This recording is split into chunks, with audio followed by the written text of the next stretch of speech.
আমার যতটুকু পাওয়ার ছিল, আমার যতটুকু এরিয়া ছিল, আমি এতটুকু করার চেষ্টা করেছি, পারি নাই, চেষ্টা করেছি। আর মনে রাখবেন, যে বান্দা চেষ্টা করে আল্লাহ তাকে সহযোগিতা করে। সুবহানাল্লাহ বলতে হবে, আর একটু জোরে বলেন সুবহানাল্লাহ।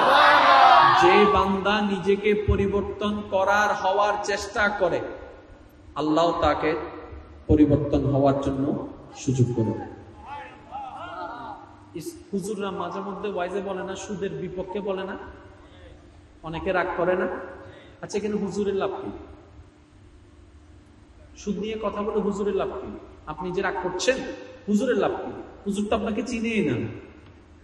হুজুরে কোরআন হাদিসের কথা বলছে, আপনি ওদিকে রাগ করে ঘরের মধ্যে নাক ফুলাইতেছেন। ইনারা হদ দেয়া, হুজুর তো আপনারা চিনেই না। হুজুর কোরআন হাদিসের কথা বলছে, আপনি কথাগুলোকে নিজের গায়ে টেনে নিলেন, তার মানে আপনি সেটার ভিতরে। আচ্ছা, এবার আমি আমার ভাইকে প্রশ্ন করলাম, আগে একটা কথা বুঝেন, এই কথা মাথায় বসা রাখবেন। আমার কথা কি শোনা যাচ্ছে? আমার মা বোন যদি শুনে থাকে, আমি আপনাদের উদ্দেশ্য এই কথাটা বলছি। আমরা লাভটা চাই, কেউ লস চাই না। ব্যবসায় যদি লাভ হয় আমরা আছি, লস হলে ভাই এই ব্যবসায় আমরা যাব। আচ্ছা, একটা কথা মনে রাখবেন, আল্লাহর রসুলের ইসলামের প্রত্যেকটি আদেশে, প্রত্যেকটি নিষেধে আমাদের জন্য হাজার হাজার কল্যাণ আছে। কল্যাণ নাই এমন কোন কাজের আদেশ দেওয়া হয়নি। এবার আপনারা বলেন, ইসলাম কি সুদকে হ্যাঁ বলেছে নাকি না বলেছে? কেন? টাকা তো টাকা। ইসলাম কি ঘুষকে হ্যাঁ বলেছে না না বলেছে? টাকা তো টাকা, নিশ্চয় কোন একটা জায়গায় জামিলা আছে। এবার টোটাল বিষয়টা আমি আপনাদেরকে বলার চেষ্টা করি। ওয়ামা তৌফিক ইল্লা বিল্লাহ, আল্লাহ আমাদের বুঝার তৌফিক দেন। এবার আপনি সে হারামের টাকাটা নিলেন সকাল 10টায়, কয়টায়?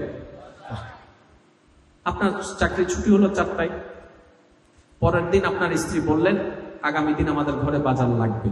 তো স্বাভাবিক, আপনি তো পকেট থেকে টাকাই দিবেন, যেহেতু ঘরের কর্তা আপনি। এবার আপনি বললেন, লিস্টি করো, কত টাকা লাগবে বলো। উনি লিস্টি করলেন 10-15 হাজার টাকার একটা বাজার লাগবে। আপনাকে তো টাকা দিতে হবে। ওই 15,000 টাকার ভিতরে ওই 500 টাকা ডুবে গেছে। কোন 500 টাকা? কোন 500 টাকা? জোরে বলেন, কোন 500 টাকা? এবার আপনি বলেন, সেই 500 টাকা বাজারে গেছে কি যায় নাই? দোকানদারের কাছে গেছে কি যায় নাই? ওই 500 টাকার পরিমাণ জিনিস আসছে কি আসে নাই? ওই জিনিস আসছে চাউল। কি আসলো? জোরে বলেন নাকি? এবার চাউলটা ঘরে আসার পরে আপনার বড় ছেলে, মেজো ছেলে স্কুল থেকে আসবে, আপনার স্ত্রী জানে। উনি কি করলেন? তাড়াতাড়ি রান্না বসালেন, ডেকচিতে চাউল দিয়ে রান্না বসালেন, কারণ ছেলেরা এসে ক্ষুধার্ত থাকবে, খানা তো দিতে হবে। এবার আয়েশা বলতেছে, মা মা বাদ দাও, যেটা বলে আর কি, মা বাদ দাও। তো মা তো সুন্দর করে ভাত সার্ভ করলেন। ওই ভাতের ভিতরে ওই 500 টাকার চাউল ছিল। পেঁচটা কোথায় লাগতেছে দেখেন, ওই 500 টাকার চাউল। এবার সেই 500 টাকার চাউল আপনার ছেলে দোনোটা খাইছে, মুখ দিয়ে খেয়ে কোথায় গেছে? জোরে বলেন না, কোথায় গেছে? আর আমার যুবক ভাইয়েরা জানে, মানুষের শরীরে যে রক্ত, তার মধ্যে কিছু রক্ত খাবারের মাধ্যমে হয়। মানুষের শরীরের যে রক্ত, যে ক্যালসিয়াম, এটা অধিকাংশ রক্ত কিসের মাধ্যমে হয়? খাবারের উপরে। যার খাওয়া যত বেশি ন্যাচারাল, তার শরীর তত বেশি সুস্থ। এটা ডাক্তাররাও বর্তমানে বলছে। আর একটু জোরে বলেন না। এবার আপনার সেই ছেলে, আপনি তো অফিসে কিছু জানেন না, আপনার স্ত্রী তো রান্না করে, তারা তো জানে না, বাতে না বাত, সামান্য বাতেতে আবার কি হতে পারে, কিন্তু আপনি কত বড় মারাত্মক ঘটনা ঘটাই ফেলছেন, আপনি বুঝতেই পারেন নাই। ওই খাবারটা পেটে যাওয়ার পরে 10 মিনিট 20 মিনিট আল্লাহ ভালো জানে, হজম হওয়া শুরু করলো। এবার হজম হয়ে কিছু খাবার পায়খানা হয়ে গেল, কিছু খাবার রক্ত হয়ে গেল, কিছু খাবার ক্যালসিয়াম হয়ে গেল। এবার বলেন, রক্তটা কি?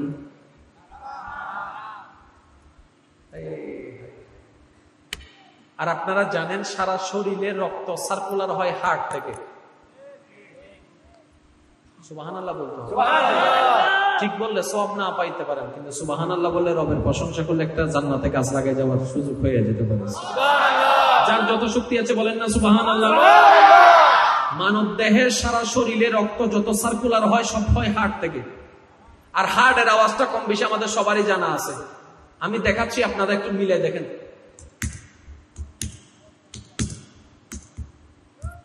সুবহানাল্লাহ। দেখেন ডাক্তারের হানা তো টাকা দেয়,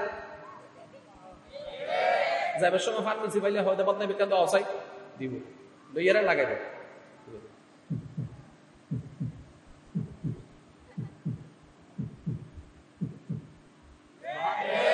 রিতের ফুসর কর, তুই লেখা কর না, ইল্লে না বললে তুই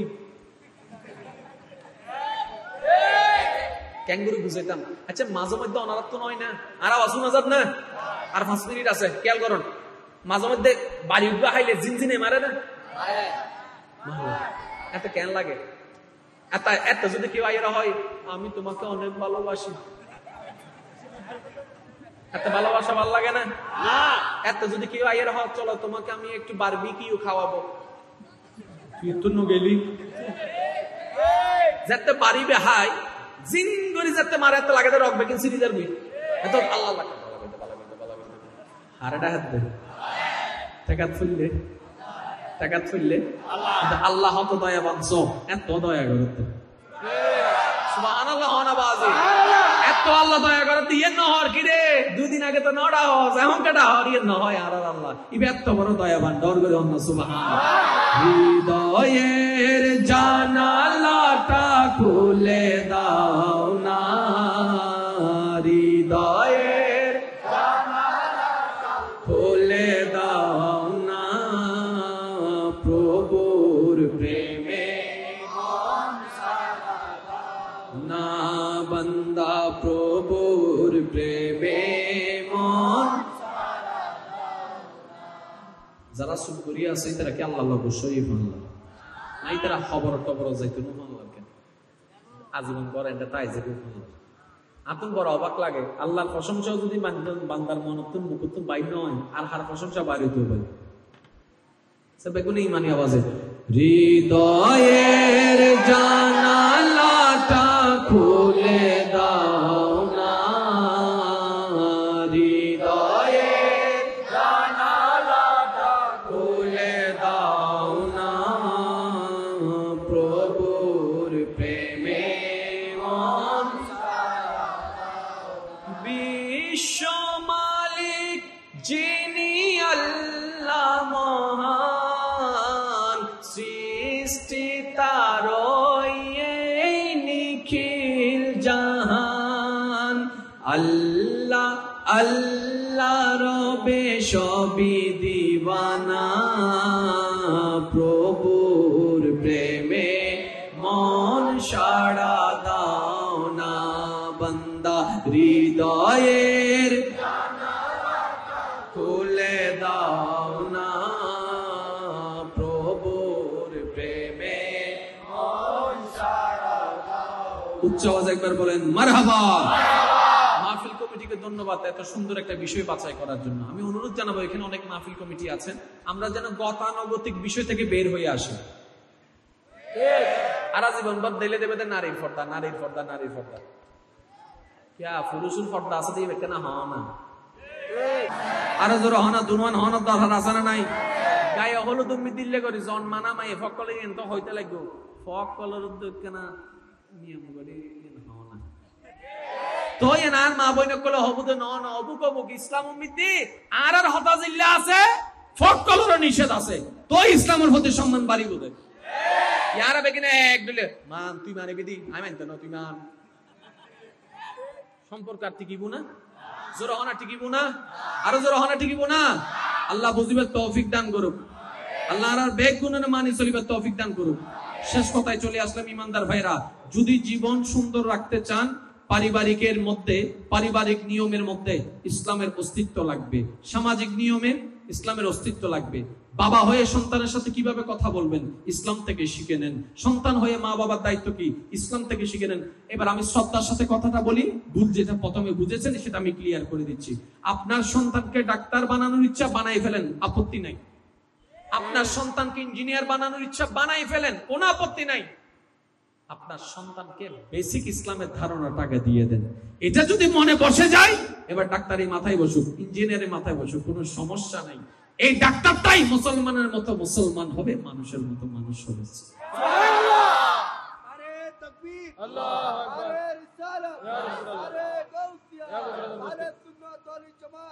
উচ্চ আওয়াজ একবার বলেন না সুবহানাল্লাহ। এবার আপনারা বলেন, দিন দিন কি বেয়াদবি কমতেছে নাকি ভাইয়া বাড়তেছে?